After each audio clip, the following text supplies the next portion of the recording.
Welcome to a special Green Party conference edition of Normal Ireland Live. I'm Callum Taylor, aka Political, and I'll be your host this evening. Now, you probably know this already, but September marks the beginning of the political party. In weeks, we will be hosting a series of Normal Ireland specials covering each party conference. And of course, it wouldn't be Normal Ireland Live without our special guest. So tonight I am delighted to be joined by the wonderful No Justice MTG herself, Helena. How are you this evening? I woke up with some pretty rubbish toothache today, but I'm doped up on painkillers now. I'm going to get it sorted tomorrow. So looking forward to the show at the very least. Wonderful. Well, hopefully those painkillers will start setting in soon. Now, over the last 3 days, I've been attending the Green Party conference in Manchester, and honestly, I must say it's been a fantastic weekend. We voted on important policy motions, and I've danced with one of the Greens' newest MPs, Ellie Chowns, at the Northern Soul Disco on Saturday night. And as much as we could recreate the best dance moves of the night, and believe me when I say Deputy Leader Zach Polanski was up there with the best, we should probably discuss some of the biggest stories from the weekend. So on the show this evening, the Green Party becomes the first major British political party to recognise Israel's actions in Gaza as a genocide. A party spokesperson is suspended days before conference began, while other suspended members, calling themselves Greens in Exile, protest from outside of the conference. A controversial motion relating to high-speed rail project HS2 has been passed by party members, overturning years of party opposition to the project. And the Green Party have amended their animal racing policy to extend to a ban on greyhound racing. So, let's go to our first story. Yesterday afternoon, Green Party members voted overwhelmingly on a motion to recognise Israel's actions in Gaza as a genocide, becoming the first major British political party to do so. The motion also recognises the Israeli regime as an apartheid and reaffirms the party's support for the boycott, divestment and sanctions, or BDS movement. The motion reads: "We can call for an end to all forms of apartheid and equal rights for all. The term apartheid accurately describes the institutionalized regime of systematic oppression and domination by one racial group over another, as identified by international human rights bodies and legal experts." The motion goes on to say, as of 2024, the systematic violence and restrictions on Palestinians meets the criteria for genocide. This motion ensures our positions comply with international law and our commitment to justice and human rights. And on BDS, it states, "We affirm our commitment to explicitly supporting BDS in our internal and external communications going forward. Supporting the BDS movement is essential to holding Israel accountable, to supporting Palestinians' rights to supporting Palestinians' rights to equality and self-determination, and to demonstrating that our support as a nation is not performative and Israel should not be able to profit from its apartheid regime or its unlawful occupation of Palestinian land." Now, before the vote, I spoke with Green Councillor Shabir Fazal and member of Muslim Greens, who told me why he believed it was important that the membership supported the motion. So we've got a really important motion coming up on Palestine and Gaza. The Green Party's got a great story to tell in terms of its principles stand on Gaza. It's always supported the people of Palestine for the last 30 years. My only issue with it, it's not been loud enough. And, you know, they've been suffering for 10 months, 40,000 people have died, 16,000 children, all schools have been destroyed, the university has been destroyed, the hospitals have been destroyed. So the motion is really about making sure that the Green Party is front and centre and calling it what it is, calling it a genocide, calling it apartheid, calling it war crimes, and asking our government to stand strong with the people of Palestine, abide by international humanitarian law, abide by the judgments of the ICJ, abide by the judgments of the ICC, so that people are very clear that the Green Party is on the side of justice, on the side of what's right, and in this instance, that's being on the side of Palestine and Palestinian people and standing in solidarity with them. And the great thing is that I've just met so many people from all communities who are 100% behind that. So we're very confident that motion is going to get carried, and it will mean that the Green Party is the only party that is standing up and saying, yeah, this is a genocide, no questions, no ifs, no buts, that's what's happening, it needs to stop, We need an immediate ceasefire. We need sanctions. We need an end to arms sales to Israel. We need economic sanctions, political sanctions, and we need our government to start abiding by humanitarian law and, start off by stopping selling weapons to Israel and to any other country that's committing genocide or killing innocent civilians. Now, I voted for this motion, and I'm delighted, of course, that it has passed. In the room, however, there were a small handful of people who were opposed to the motion. One speaker put forward the argument that it was irresponsible for the party to adopt in policy the terms apartheid and genocide, especially when the latter has not been declared officially by international courts. They also objected to the use of the term regime to describe the Israeli government, stating that we would not refer to any other democratically elected government this way. Another speaker argued that the motion should have focused on how we achieve peace rather than doubling down on definitions. Now, Helena, I want to get your reaction to this. A step in the right direction for a major political party to take, or an irresponsible move that should have been handled differently? Now, broadly, I think that the important part of this motion wasn't necessarily quibbling around terminology like genocide, because, of course, the legal definition, as one of the objectors said, hasn't necessarily been adjudicated as such. Although I do agree with people like one of the former heads of Human Rights Watch who has called it thus. They were someone who was reticent to call it genocide beforehand, and then after reviewing the evidence, they said that they believe it to be so. And we've seen people who were interviewed, foreign policy experts by the Brookings Institute, which is a centrist institute. Let's be real. This isn't some kind of third worldist place. The Brookings Institute, most people who they interviewed said that it was genocide or close to, or something like that. So whether we quibble around the terminology isn't really what's important to me. The adherence to international law and the adherence to actually believing in the so-called rules-based order that we purport to uphold when we don't is what's important to me.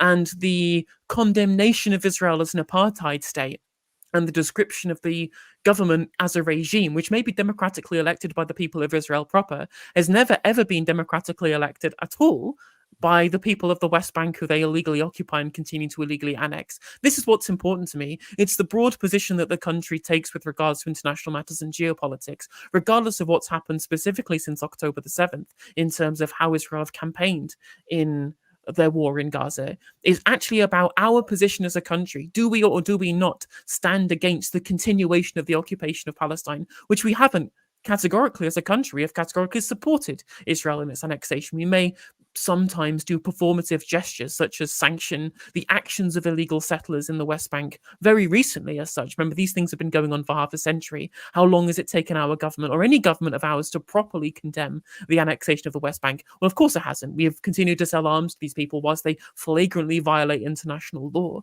And you can talk about whether or not we should be calling it genocide without it having been officially adjudicated by the ICJ. It's officially adjudicated to be an apartheid state. It's officially adjudicated that the occupation is illegal, something that we've basically known without official adjudication for the last 50 years. And now with that officially being called out by the ICJ, it fundamentally to ensure that international law is upheld, that justice is done in Palestine, and to be able to put pressure on an Israeli regime that's been given too much lenience for too long in terms of its annexation and its occupation of Palestine, we as a country have to stand up where other countries in Europe, countries in Latin America, countries across the global south have all done to accurately call out Israel for the illegal occupier that it is, and to formally change our political relationship with the state until it ends that, is what is most important about this motion to me. Of course, we oppose the complicity of the UK in war crimes by selling weapons to Israel that they have used to commit war crimes. That is something that we have seen and has been officially told to by the government. Essentially since February, David Cameron never released the information. We now know that when he said that he couldn't remember if papers had been given to him, and he was been speaking about this in the select committee, we now know that this is all a crock of shit. We all now know from the information that's been used to suspend a very small number of arms licenses that this has been the case since February. So important parts of the motion, such as how we actually deal with policy, are really perfectly in the right place to me, whereas arguments about terminology are less important as far as I'm concerned. Yeah, no, I mean, I do completely agree with you. And as you've already mentioned, the ICJ, so he ruled earlier in the year that Palestinians had plausible rights to protection from genocide. You know, and I'll be honest, to you and I'm sure most people watching at home, it is glaringly obvious that a genocide is being committed in Palestine. But there were some in the room, however, that, you know, that would argue that because the actual ruling from the international courts is potentially years away, that it would be unhelpful for a major political party to make this declaration. I mean, what do you think to that? Do you think that it's unhelpful for a major political party like this to make a declaration before the courts have ruled it? I have some sympathy with this argument. I have some sympathy that you can't. I mean, regardless of whether what we think is going on, of course, when you're dealing with the chicanery of parliamentary politics, making sure that you stick within what official guideline or official rulings have said is a way in which that you can avoid getting stuck in the weeds of discussions, as I said, around definitions, which can mean different things to different people unless you have some kind of official body to be able to appeal to the authority of. Whereas, of course, then what's going to happen is instead of actually looking at what I previously discussed as the meat of the issue, which is our country's relationship with what is an apartheid state, everybody admits that nowadays the way in which we treated South Africa up until we cut ties with them to try and force them outside of apartheid was something that we should condemn. We still condemn people like Margaret Thatcher for referring to Nelson Mandela as a terrorist. Like, that's something that we have looked back and said, well, actually, it was always would have been correct to boycott and divest from South Africa because of their apartheid. Whereas if we let ourselves get caught up in definitions and caught up in the weeds of saying, well, we think that it is, even though it hasn't been officially said so, that can lead us into discussions that we don't want to have rather than discussions that we do want to have, which is very clear violations of international law, very clear war crimes, and very clear associations with an apartheid, an illegal apartheid state at that. And I think sometimes just naming it for what it is actually is helpful. I mean, Muffin Ali got up on stage, the Green councillor, and gave a very moving and emotional speech. He has a YouTube channel around gardening, and he teamed up with some gardeners in Gaza, and one of the families that he was working alongside who created this beautiful garden in Gaza. Well, the garden's now been destroyed, and we're unsure whether that family is still alive. And he gave a very moving speech in conference about that, to encourage people to vote for the motion. And I think sometimes actually when you take a step back and you take a look at the real human life that is being lost by this genocide that is taking place, that actually having a party like the Greens come out and say, you know what, we're not going to hide, we are going to call it what it is, because if we name it, then we can deal with it and we can start taking proper action. While we hide behind it and we don't define it. I know you said you don't want to get bogged down on definitions, but I feel like while it's not being named for what it is, it's easier to ignore. I think you're absolutely right. Whilst people are busy trying to essentially let Israel off the hook for what it's done, using language that invokes a very, very emotional response, because dealing with genocide and ethnic cleansing should be an emotional thing. People say, oh, we need to be dispassionate in the way in which we view politics. I'm like, no, that's not true. Emotions aren't irrational. They're a rational way of responding to things that are kind of viscerally distressing, and trying to keep emotion out of something like how we discuss the ambitions of the Israeli state, right? The reason why we use terms such as these is because this has always been the ambition of Zionism. It's always been displacement. This is how settler colonialism works. You can't be settler colonial without wanting to displace an existing population. And that is why there was ethnic cleansing during the Nakba, and why they are trying to inflict as much damage as they can on the Palestinian people right now. And not just in Gaza. We're seeing them infiltrate into the West Bank, which shows up the ideology of Zionism for being what it is, which is fundamentally a genocidal and an ethno-nationalist one, and also expansionist and settler colonial. And all of these terms are important that we use to understanding the reasons why we're in this position.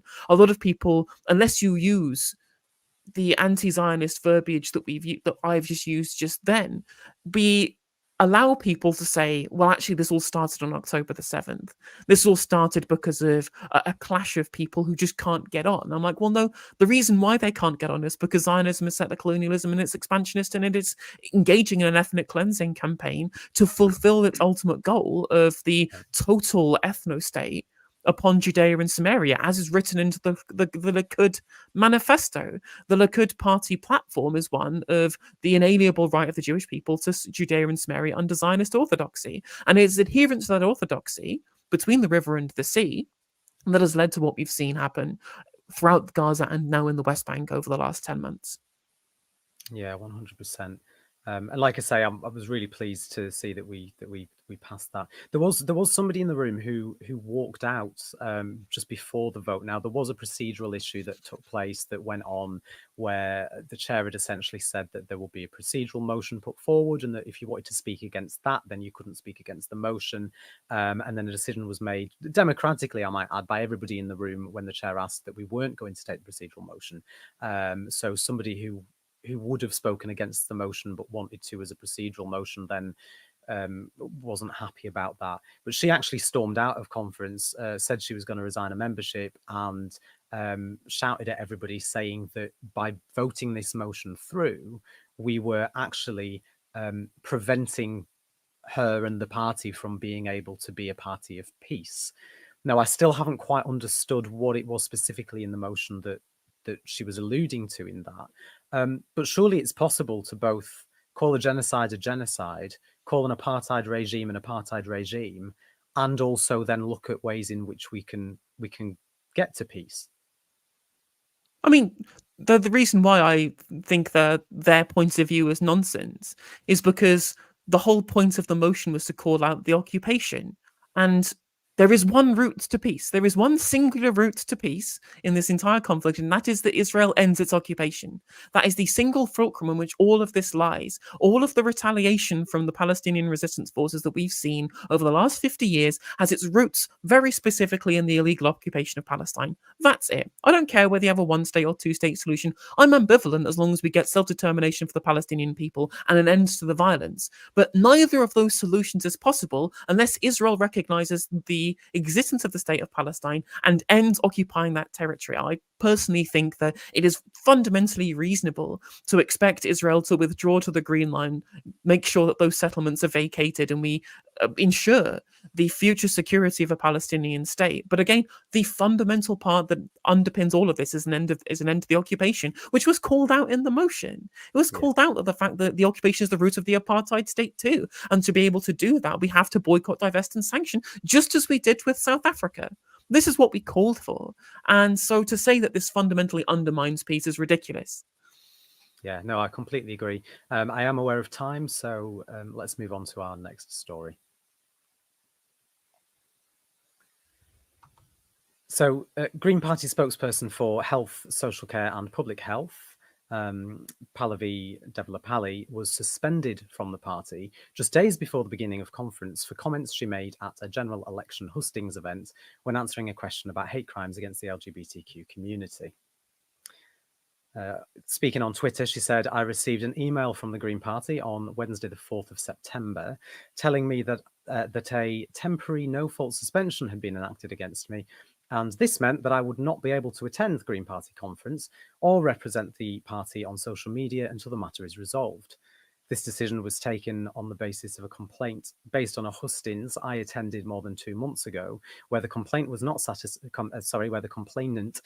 satisfied with my response to a question about transphobia and felt I should have stated the party position on gender self-ID in my response. At no point prior to issuing the temporary no-fault suspension did anyone from the party attempt to contact me to ask me to clarify my remarks or let me have the site of the complaint. So this came out of the blue, and I was left struggling to understand the rationale for it. I'm feeling hurt, disappointed, and upset at this turn of events. It feels like a punishment without a trial and goes against any law of natural justice." Now, she was answering a question on how candidates could and would help the members of the LGBTQ plus community feel safe in light of increases in hate crime, and the chair at the hustings had coupled this with a question on women's rights and women's spaces. So what exactly did she say? Well, luckily for us, she posted a link to the hustings on her Twitter. I've yet to meet anyone who actually says that somebody shouldn't have the right to be addressed as they please, to dress as they please. And I really think there's something mischievous in the air to make this out to be an issue, when really I've really yet to meet anyone. I meet a lot of people every single week. Everybody's happy for people around them to live as they please. Rights based on, how you choose to dress or call yourself shouldn't even be a thing. And I don't think they are. The confusion arises when people start conflating sex with gender. Sex-based rights are important. We need to maintain that distinction. And I speak here as a GP. Biology is a real thing. It's not a belief to say that, female sex is different to the male sex. And there's nothing wrong in accepting that, of course, there are some people who fall between the two, but they are very, very few and far between. There has been something strange in the air about the way we've seen a mushrooming of people wanting to change gender. And the CAST review has actually shone such beautiful light on it. And I felt proud to be British when that report came out. Because what Dr. Cass did was undergo a thorough study for 4 years to actually lay bare how toxic the atmosphere had become, to the extent that healthcare professionals had become terrorized into not being able to speak freely and give young people the care that they deserved, the holistic care that they deserved. So all their other needs, their mental health needs, their neurodivergent needs, all of them were being put to one side as soon as they expressed confusion around their gender. We need to respect what Dr. Cass has done and follow that review 100%. And as a society, let's move forward in a united way. Helena, is there something mischievous in the air? And what do you make of her comments? What's frustrating to me is that I think, whilst I disagree with the vast majority of what that she said there, and I think a lot of these are misdirections in terms of how the discussion has gone, I don't think anything she said is necessarily worthy of suspension. It's not like she's being more diplomatic than we've seen a lot of gender critical types be, but there are plenty of responses that you can give to what she said to show why what she's saying is basically a load of nonsense. Especially when she says, we should support the CAST review 100%. Everybody should know, really, you don't just take one person's opinion and then treat it as rote. You put what the judgment that they've made, you view it in the round, you view it with regards to how every other different person or different medical body has decided to adjudicate on this, and then you take light of all of that evidence, and then you try and be able to find some position that marries all of these things together. Trying to take one person's view on this as somehow the defining point of view that everybody should adhere to is how you manufacture groupthink. There have been plenty of places that have called out the CAST review, such as the BMA, places, things published in the Lancet as well. There's been wide-scale criticism of the approach that she took. Now, the conclusions of the CAST review, the recommendations that she gave, none of these things were they weren't necessarily too far out there in terms of things she was saying, like how we deal with service provision, how we deal with the amount of people who get referred, and how we try and ensure that we have a holistic level of treatment. I don't necessarily disagree with a huge amount of these things, but the way in which this is being used as some kind of gender critical smoking gun is completely nonsensical. The way the BMA criticized it for being allowed to be as a scapegoat to be able to push through legislation that wasn't even in the recommendations quickly and expediently without proper critique and proper viewing within the full context, that is a problem. As far as she said, there's something mischievous going on, she referenced like the level of hate crime. This fundamentally, to me, is somebody who doesn't live in the real world. The official statistics show that anti-trans hate crimes have increased by 11% in this country from the year 2022 to 2023, which is an increase on the previous year as well. If it was any other demographic group, and you said, I don't believe there have been these increase in hate crimes against, black people or whatever. I don't believe in these increase in hate crimes against women, things that have been increasing and are also really bad, right? Then no one would ever be able to give this response without being called out. And this idea as well that while I don't meet people think you shouldn't be able to dress how you want to dress. First of all, women get told how they should dress all the time. That's something that's unique about kind of the patriarchal it's a society that we live in, that people get judged on the way that they dress. That's just not real at all. And second of all, the issue for trans people, of course, we would like to be referred to how we want to be referred to. We'd like to be able to dress the way we dress without being criticized. That doesn't happen regardless anyway. But on top of that, the actual real problem is about legality. It's our access to healthcare. It's our access to fundamental different rights and the way in which we should be protected from discrimination. This is where the crux of the legal argument comes to. So whilst I think that maybe a suspension was a little bit of a jumping of the gun here, rather than looking at things more as a way in which we can try and cool the debate down, which I don't think this does. The fundamental points that you were making don't have any basis in reality and should be discussed fully, and she should be allowed to engage rather than just being point blank suspended. Because the one last point on this one is that the Green Party did try and do a suspension of a previous member, Shara Ali, over far more kind of transphobic comments, in my opinion, that he'd made, and they had to go through legal proceedings for this, and they found in favor of Shara Ali, not because they necessarily couldn't adjudge somebody to not be relevant, not be welcome in the party because of their political views. It actually ruled that you can get rid of people who don't fit in with the broad party's political viewpoint. That's what political parties are for, people who broadly share the same kind of ideological viewpoint. But he won based upon the fact that they didn't go through the proper ways of going through a disciplinary process, and it was extrajudicial, if you want to use a loose term, in how that they did it. So I think they should need to be careful with how they approach these things and try and bring people in rather than just suspending people willy-nilly.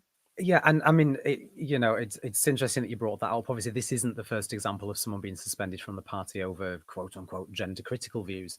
When I arrived in Manchester, to Manchester Central on Friday, I was immediately met by a group of protesters, mostly women, who call themselves Greens in Exile.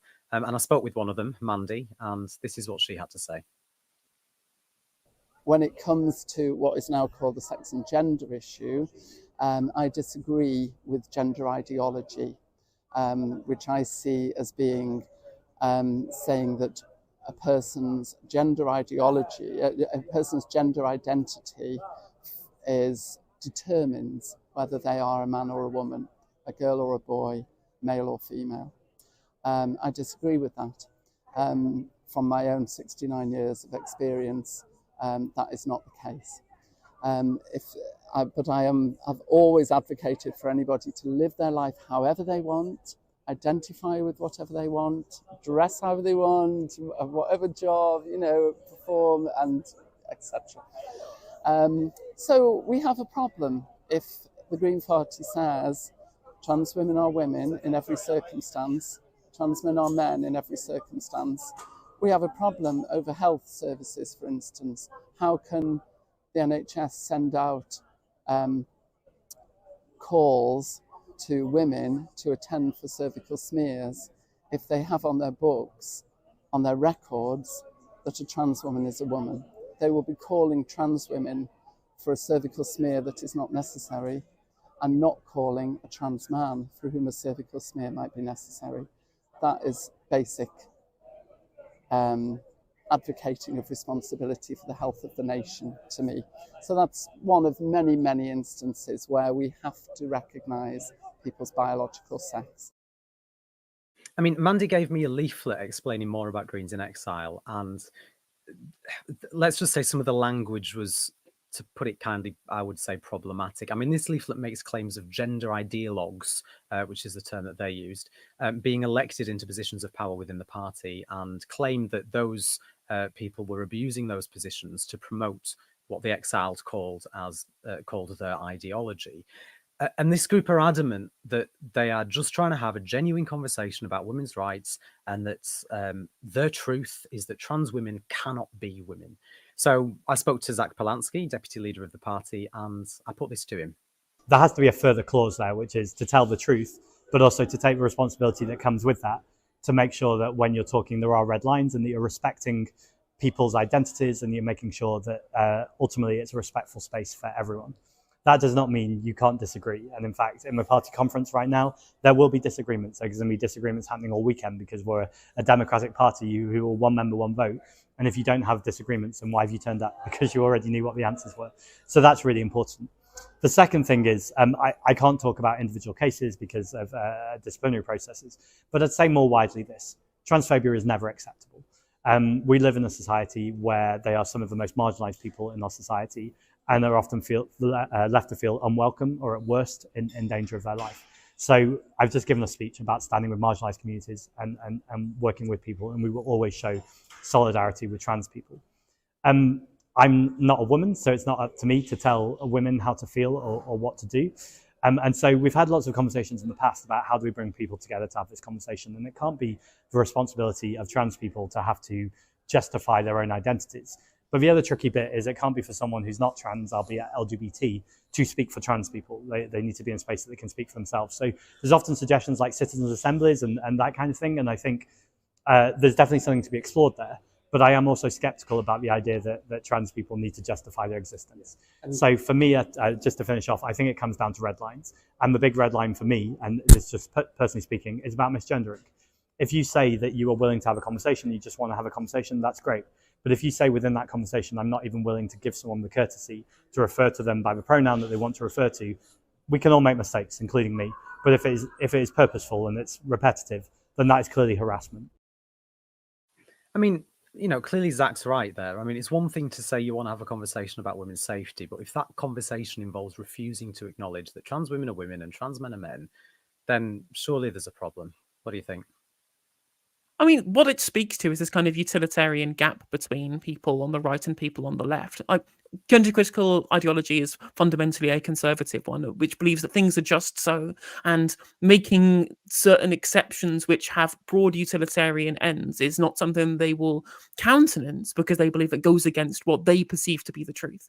So, and even then, even with inside of that, some of the things that person from that clip that you showed earlier, it belies the fact that they just don't understand what they're talking about a lot of the time. Or saying gender ideology is something that exists is like saying that gravity ideology exists. Gender has been something that's been observed as part of human societies for millennia, since the inception of humanity, really. There's something there's sociologists, which is a science in itself, have studied for a very, very long time the concept of gender within human societies. It's obviously been changing a lot of the time. It's clearly been something that throughout different existences of human societies has been different for each one. And to try and say that, oh, well, gender ideology is a thing means that the gender identity as a concept is only something that is the purview of this ideology. Nonsense. Complete nonsense. And the second thing she said, oh, well, actually, the NHS can't do things properly if we don't refer to people by their own biological sex or whatever. But the NHS tried to change this to make it more utilitarian by referring to just saying, well, if you are somebody who needs these certain things like a cervical smear because you have a uterus, which is clearly the best utilitarian policy because it means everybody knows which one that they are applicable for, and so we'll get the right checkup that they need, or we'll look for the right services they need within the NHS. When the NHS tried to do that, they still kicked up a shit fit. They still said, oh, you're erasing women by saying people who have a cervix need to go and get a cervical smear. Because fundamentally, it's not actually about, well, if the NHS does these things wrong, that's going to lead to a lack of service provision. No, it's about it coddling their feelings in the best way possible rather than reaching the best utilitarian ends. And that's the problem that they have, is that they will try and couch their language behind, well, if we do this thing, that will lead to this bad thing happening. And I'm like, well, we have this alternative solution that makes everything best for everybody, and they say, oh no, I don't like it because make it sounds bad. To use another corollary on this, when it came to the prison problem, if you explain to them, well, actually, in the way that we do things at the moment, some trans women go to women's prisons, others go to men's prisons because they are deemed to be so much of a threat. We have this discussion period, we have this evaluation period to decide which prison somebody should go to. And then because they say, well, the problem is that the trans women can be a danger to women in women's prisons. I'm like, well, some of them might be, but we make that evaluation. When you put this point to them, they say, well, no, we can't do this at all. Because actually, fundamentally, it isn't about the women's safety in the prisons they care about. It's the fact that the prison has the word women up the top. And fundamentally, it disagrees with their own personal belief of what a woman is and what a woman isn't. Beliefs that they're entitled to 100%. But when it comes into conflict with how we write laws, how we create the best utilitarian ends out of the way in which we approach policy, this is where we have to have these disagreements. Mm-hmm. And I mean, do you think, because a lot of the people that I was speaking to seemed to think that the Party was just not allowing those conversations. I mean, you've said it yourself, you know, we need to be able to have conversations, especially with people with these beliefs, because if we can't talk about it, then we can't educate people and they're not going to change their mind. And there was certainly some within the group of Greens in Exile that believe that the Green Party are essentially just completely silencing any debate at all. I mean, I wonder whether you might not agree with me, but I felt that this was almost similar to the anti-Semitism problem in the Labour Party, whereby we knew that there were people who were anti-Semites, but equally there were people who weren't, who just wanted to have a conversation, that were accused of it. And I couldn't help but wonder, from talking to some of the people, and don't get me wrong, some of the people that I was speaking to out there were clearly transphobic, like there was no hiding that. But some of them, it seemed a lot more complicated. And I wonder whether the Green Party are just, because they you know, they're trying to make sure that they stamp out the transphobia that exists.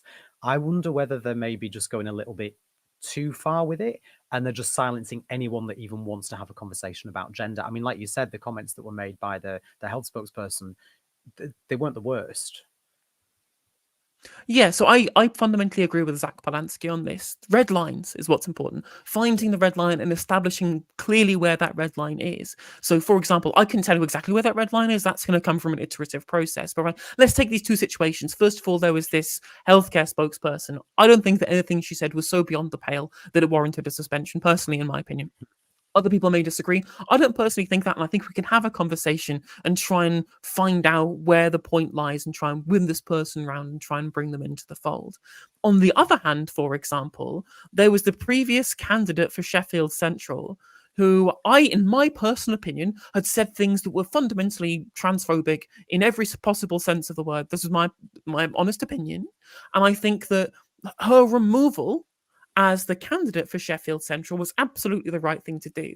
It's just like, as you say, when it comes to the anti-Semitism thing within Labour, where I think plenty of people were unfairly removed from the party over questions around their opposition to Zionism or questions around Israel, or maybe they had said something in error that could be rectified by having a conversation with them.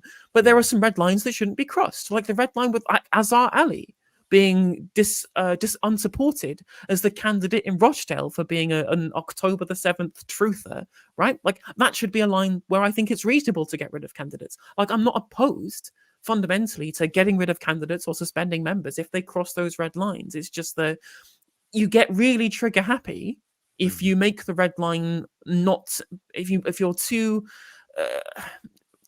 judicious in where you put that red line and how many people that you suspend, how many people that you excise rather than try and educate or win round. And that's a complex process. I'm not saying it's going to be easy, but no, it definitely is complex. And I do have to wonder, you know, how we get to that, because it seems from certainly the perspectives of some of those that were protesting outside that's all they've tried to do, is to have that conversation.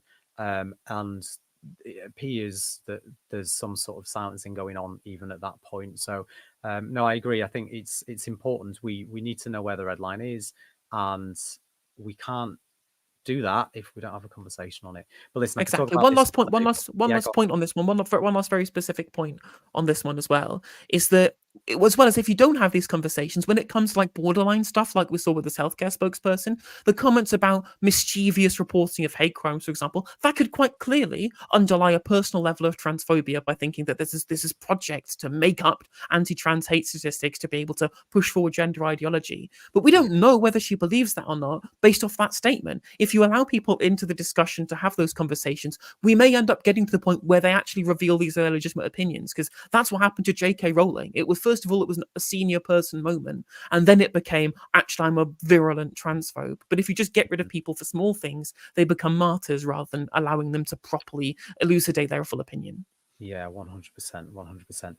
Now it is time to move on.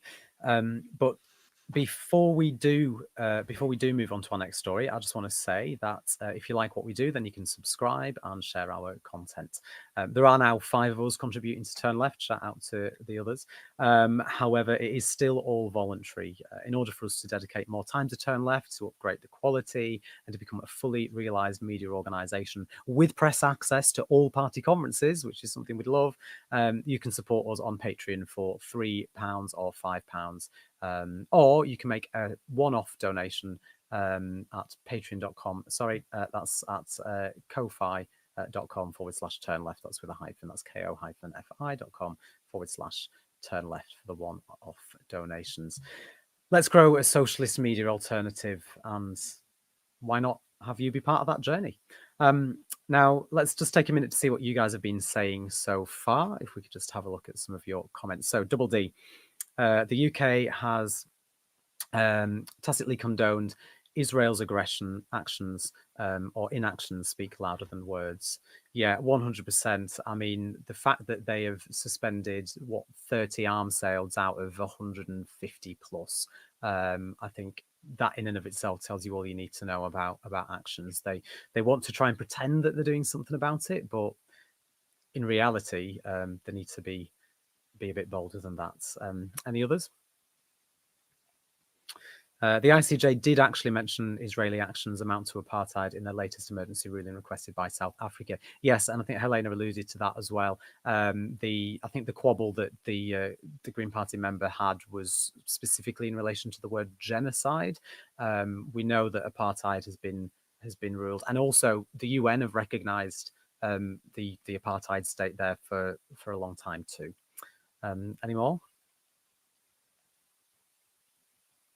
Agree. Like Diane Abbott, she apologised to Jewish and GRT people. An apology is often good enough.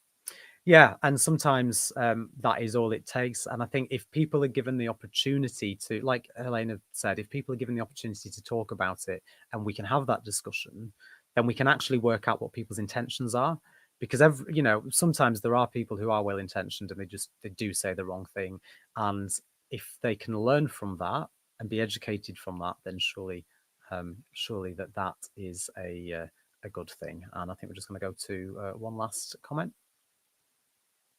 Those comments by the health representative were coded to appease transphobic sentiment. I mean, possibly, but we weren't given the option to have that conversation and unpack that. I mean, personally, I think they probably were. I think mischievous is a very it's got a lot of meaning to it, that word, hasn't it? It's a very specific term to use, mischievous. People pulling strings and messing about and doing things they shouldn't be doing to be deliberately naughty in the background. But yeah, brilliant. Well, thank you for your comments. So now on to our next story. Green Party members voted for a controversial motion to make what is effectively a U-turn on Green Party policy in relation to HS2. Until now, the party's official line on HS2 has been of opposition, but yesterday members voted to call for HS2 to be completed in full, including the entire eastern leg, and the motion also called for the full potential of HS2 to be achieved by building Northern Powerhouse Rail in full too, which will of course use HS2 infrastructure. The vote on this motion was so close that it went to a card vote. And commenting on the revised Green Party policy, co-leader Carla Denyer, who unfortunately couldn't be at conference this year due to the flu, said the following. The Green Party has long supported the principle of a new north-south high-speed rail line, but had serious concerns about the specific route of HS2 and the environmental impacts of this route. However, this first phase of HS2 between London and Birmingham is well underway, and most of the environmental impacts of construction are already baked in. So this is a pragmatic decision by the Green Party. It moves us on. Crucially, we have also acknowledged that the northern leg of HS2 was always the most important in terms of tackling capacity issues on our railways, as well as addressing regional inequalities. So the line must be completed in full. We also say loud and clear that our railways have to be built right for habitats and wildlife, for local transport users, for affected neighbourhoods, and for government coffers. Greens will not support blank cheques or offer uncritical endorsement. We need to move at great speed to shift travel away from cars and flights to public transport. HS2 in full can play an important role in achieving this shift. However, not everyone in the party is happy with this result. Immediately after the vote, in a Turn Left exclusive, I spoke with Green Party peer Baroness Natalie Bennett, who has regularly campaigned against HS2. We're speaking now literally minutes after we've just had the vote on HS2, which was on the HS2 motion, which came to conference, which was a very, very tight vote. There was only I think in the end there was about something like 30 votes in it. It was a very tightly fought vote.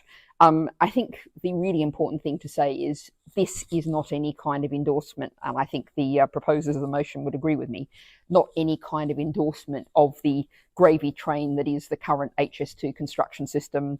I believe there's going to be a program in a week or so's time on Panorama talking about how corrupt, how much people have taken enormous salaries and enormous profits out of the HS2 construction process.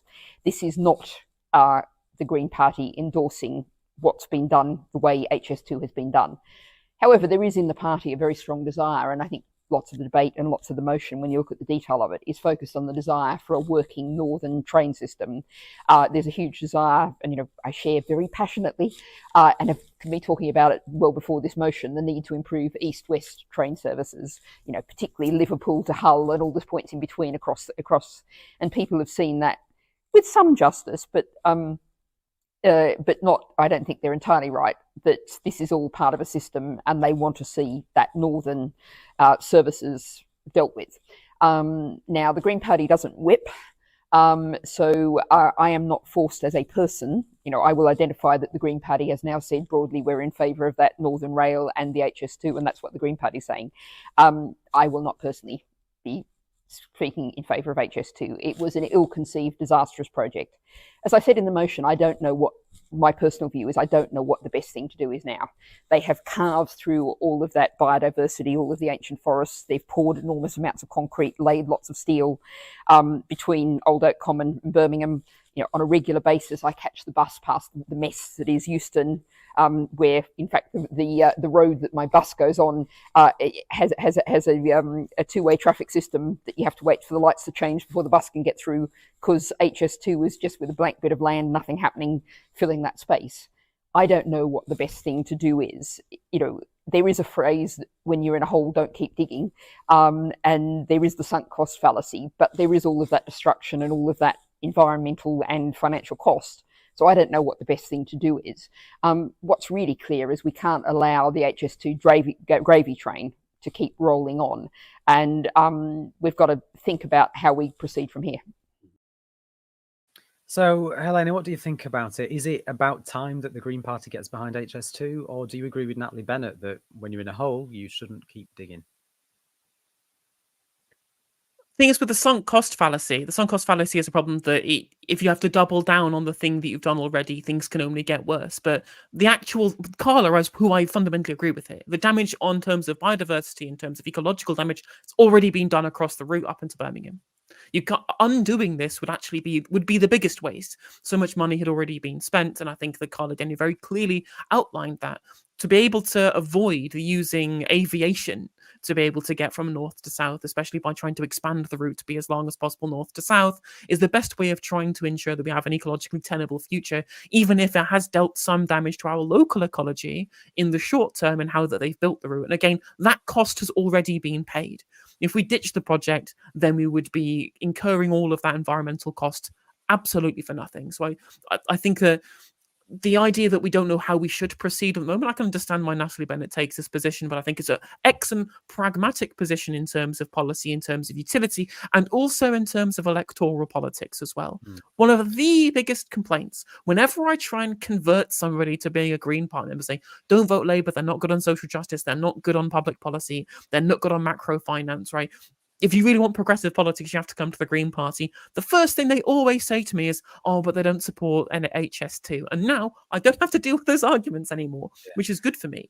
What I think is correct, though, that what was correct what Natalie Bennett said in specific is that one of the big problems we've had of the cost is because of the catastrophic mismanagement. I'm not going to preempt what that Panorama episode is going to say, but I have a friend who's a chartered surveyor who has already detailed to me just how much the internal privatization of this, the different subcontracts to all the different franchises who've done all of the different parts in different places along the line, all the horse trading that's gone on, the money that's been wasted, all of the inefficiencies of having it being done through all of these different private contracts. That is a clear problem in the amount of wastage that we've had and how corrupt it's been. And Natalie Bennett is correct to say so. There's a very easy solution: have a public developer and get a public developer to do it. And that's the way that we deal when we build the second leg, if that does ever happen. I mean, cards fully on the table here. I voted against this motion, and I wasn't alone, as almost half of those in attendance did too.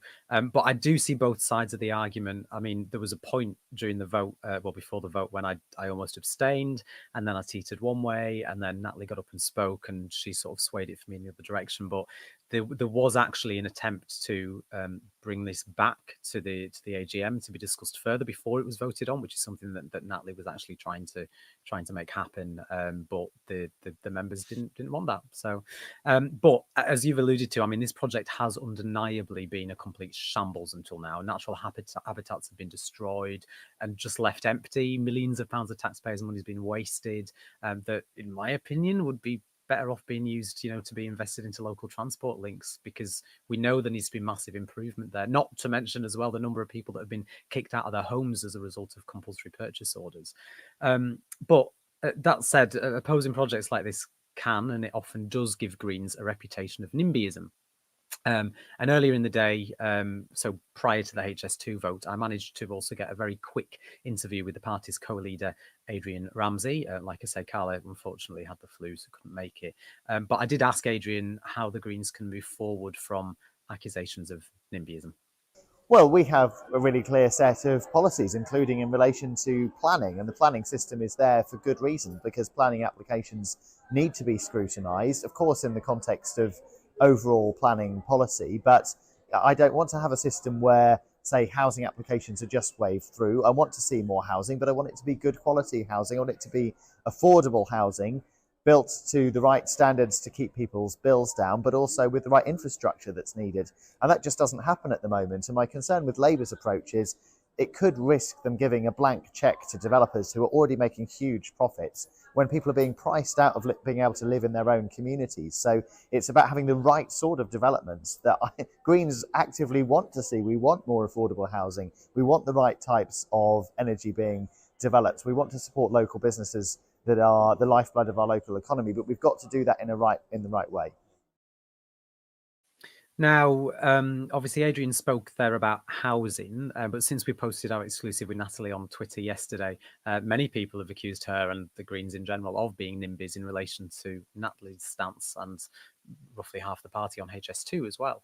I mean, Helena, do you think the Green Party has a problem with NIMBYism, or do you think that this HS2 vote has proven that actually they're moving away from that? Now, I think they do have a problem with NIMBYism. I mentioned this in a video I did on my criticism of Green Party kind of broad policy and how they could change that to be a more effective political force. But what I also think is true, I think that the fact that they are NIMBYs is overblown in a broader political context. They are not the only party who oppose local planning things. They are not the only party who've complained about pylons in Waveney Valley, for example. And so trying to market them as being the only NIMBY party, I think that's very unfair on the Green Party more broadly. And we have seen plenty of cases in which they have acquiesced to local building incentives, as long as they've been done in the right way. For example, the Green Party candidate for East Midlands mayor, Frank Adlington Stringer, made a very specific point in one of the hustings, saying, we'll have all of these accusations. There was this private company that wanted to build this solar farm in my area. They entered planning permission. I didn't reject the planning permission because I didn't want a solar farm. I want solar farms. But he specifically said, well, but they didn't actually, because their only incentive is the profit motive rather than broad societal utility. They didn't put in things like mammal gates or deal with the negative externalities for local wildlife. We then sent the planning application away and said, fix these things and we'll accept your planning proposal. They went back and they fixed those problems and they had their planning proposal accepted to build the solar farm. So to try and unilaterally paint all green politics as being averse to building infrastructure. Whilst I think we have our problems, I don't think we are necessarily the only part of the house with those problems. And I think that those concerns are overblown when there are plenty of examples of us putting forward positive proposals towards how we build new infrastructure, whether there's going to be enough local infrastructure to do it, rather than allowing the private sector to run rampant, building loads of expensive executive flats for rich people to buy, without dealing with how we increase the number of schools or the number of hospitals, or how we increase, as you say, local rail links in the area to be able to deal with the increase in number of people who are going to be living there without having the local infrastructure there to support it. So I think the broad policy perspectives that were put forward in the manifesto are ones that I agree with, and the planners I have in my community who I've consulted with think that it's broadly a good plan. But I think we need to have a bigger conversation about how we deal with this optically, more broadly politically, to ensure that we don't get stuck having these conversations and we can move past this in the national conversation.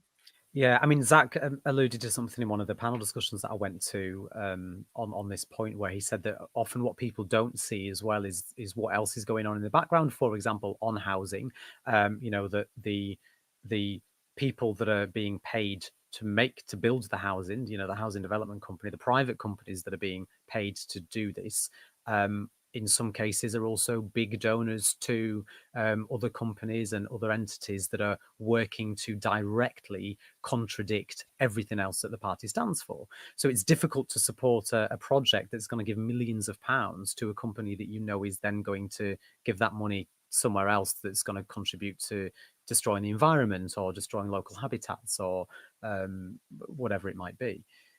And I think some people sometimes miss that part of the conversation, because that's the sort of thing that goes on behind the scenes. They see the headline,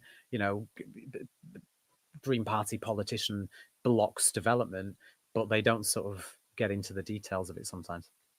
Exactly, and this is a problem that we have with Labour's approach to house building, just being, let the private developers have at it, will increase the inventory of housing, and that will lower prices. Broadly, actually, building lots of housing doesn't even bring down house prices that much. It's not going to make it that affordable. We do need to build lots more houses, I agree with these, but we need to be smart about how we approach our housing market. It's no good to build a bunch of new houses and then get bought up by a bunch of institutional investors looking to increase their property portfolio, because that maintains house prices, because they're speculating. They're speculating on the value of the property increasing, because that is the political incentive of our political class to maintain the votes of homeowners at the next election. And on top of that, it's going to be no use building new residential housing if they get bought up to be used as Airbnb, which is why the approach of making sure we have a public developer that isn't going to let these deregulatory effects come at the expense of the local environment by massively increasing the housing inventory and also the land used to create this housing,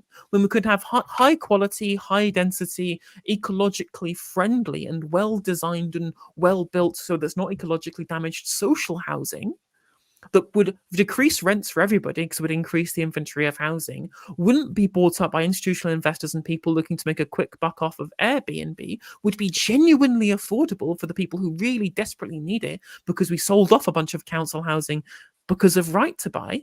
And that would solve all of our problems, and also mean that we'd be keeping the inventory in-house for public good rather than being used for a bunch of private gain, which is what we seem to be wanting to do with Labour Party's approach to politics.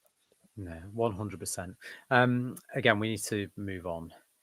So finally this evening, I would just like to touch on another motion from a conference that was carried yesterday.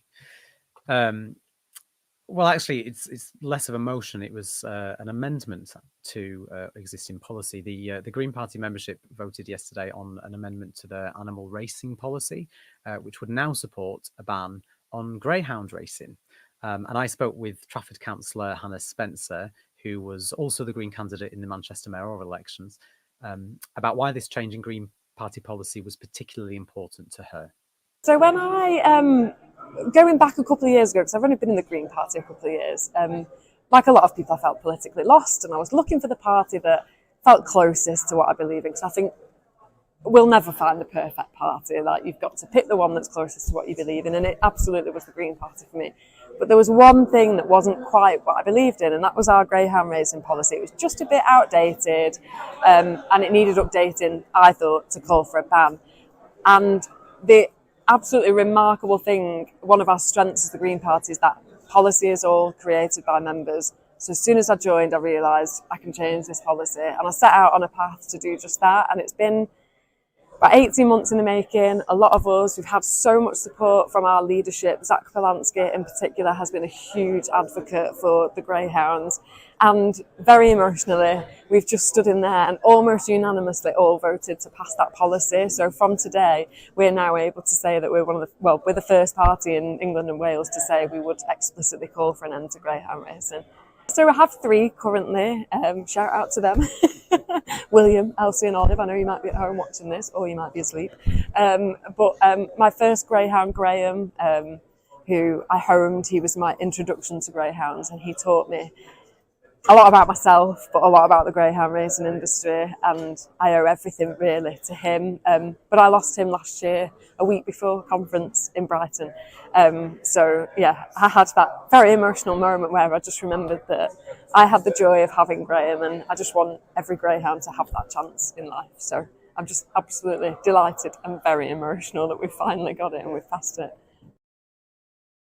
And about time too, if you ask me. Hannah was very emotional. She gave a very moving speech during the vote as well, or before the vote, calling for people to just vote this one through. Helena, what are your thoughts on this one? Well, unfortunately, I actually don't know anything about greyhound racing apart from what I learned from that one episode of New Tricks.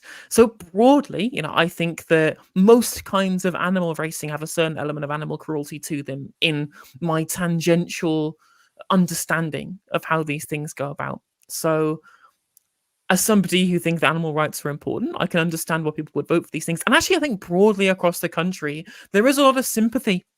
I think there's a broad lot of sympathy with the kind of broad green prospectus on animal rights in this country. We're an animal loving country. We always have been. I see there's one kind of broad support for like the fox hunting ban for similar reasons. I think, despite certain communities being adversely affected by it, so like the ban on fox hunting made a lot of posh people really mad. I think there might be a political problem, but I think there is a lot of traditional communities in this country that kind of revolve around the greyhound racing industry. I'm not saying that this is a reason why we shouldn't ban it on animal cruelty reasons, but it might have. I'm saying it might objectively have political implications from certain areas, which we could vote for us, but might not because of this. But I'm not going to try and make any broad proclamations about something that I don't have a personal level of A, investment, or B, knowledge about. But my gut instinct is to think that this is a good thing purely on the grounds of animal welfare.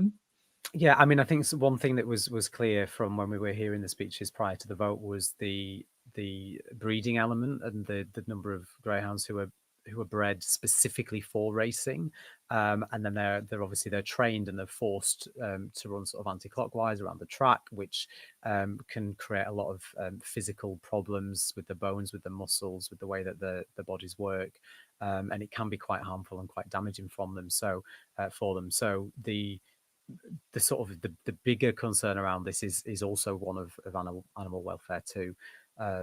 But yeah, it was a story. We won't labour the point, and I don't think we need to speak much more about it. But I just wanted to put that one in there because it just reiterates the Green Party's policy on animal welfare and animal rights. And I don't know about you, Helena. I'm very much a dog and a cat person. But the thought of putting any animal through the sort of treatment that these animals go through when they are bred for racing, and I mean, I extend that to horses as well. I've got a lot of issues with the horse racing that goes on, and the way that you just have to look at the Grand National and see how many horses die every year or get killed because they've suffered an injury. So I think that anything that the party can do to put a stop to animal cruelty of any kind is a step in the right direction. Yeah, definitely agree with you on that one. So, do we have any more comments just before we wrap up? I think we might have just a few. Becca, off topic, but it's really nice to have some more women's voices on Turn Left. You're all doing a great job. I assume that you're referring to Helena there, but it absolutely is fantastic to have Helena and Sneaker when she's on, and some of our other guests that we've had on as well, bringing women's voices. We need more. So if any of you are watching and think you might have something to contribute and you'd like to potentially be a guest, feel free to get in contact. But yeah, really good point. Sam, I've been enjoying the stream. Good job, you all. Thank you very much, Sam. We appreciate you and your viewership. And I think there's one more. We need to turn left Discord, lol. I will be sure to mention it to the boss. In fact, I'm sure the big boss already knows. So we'll have that conversation and we'll see what we can do for you all. But yeah, I think we'll leave it there. I just want to say a huge thank you to everyone who's tuned in. And I also want to thank Helena, No Justice MTG, for joining me today. Just remember, if you did enjoy this live show, then you can also support Turn Left by hitting the subscribe button. If you like our work and you want us to become full-time, then you can support us on Patreon for £3 or £5 a month. Some people have been asking about one-off donations, as we realise that Patreon doesn't actually offer that. So we have set up a Ko-fi. I can never know, is it Ko-fi or Ko-fi? I think it's Coffee, isn't it? Ko-fi. So you can go to ko-fi.com/turn left, and there you can give a one-off donation, which will help us to grow. Don't forget, we will be covering political party conferences, as well as continuing with our usual episodes of Normal Ireland Live over the weeks that follow. So again, I want to say a huge thank you to everyone for all your support tonight. This was my first time hosting, and I can't wait to see you all again. And once again, a big shout out to Helena and to Curtis, who's working very hard away in the background. But for now, my name is Callum Taylor. Thank you all, and we'll see you next time. Patreon.com, Turn Left Media. Support independent media. Support social justice that's there on social media. Thank you, Turn Left.